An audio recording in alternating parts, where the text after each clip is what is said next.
Ibrahimu. Amen. Akiambiwa nitakufanya wewe kuwa baraka. Yes. Ina maana baraka imewekwa tu hapo. Amen.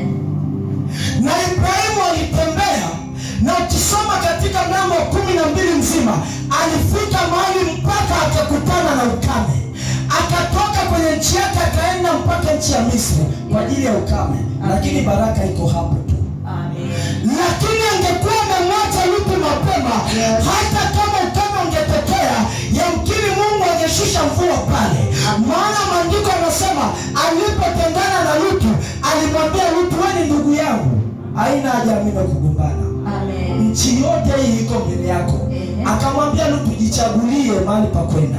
Ukienda kulia nitaenda kushoto. Yes. Bwana Yesu asifiwe.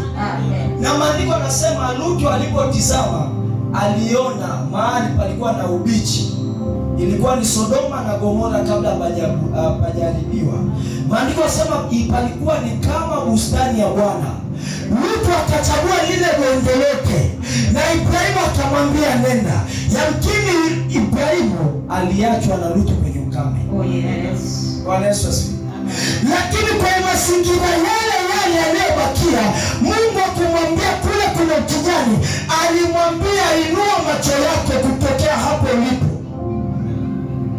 Nitakufanya baraka, na sehemu ambayo nitakubarikia sio kwenye kijani, ni hapo hapo ulipo. Maana yake kama hakuna ukijani na wewe ni baraka, umefika mahali hapo, basi hiyo nchi itakuwa ni ya baraka.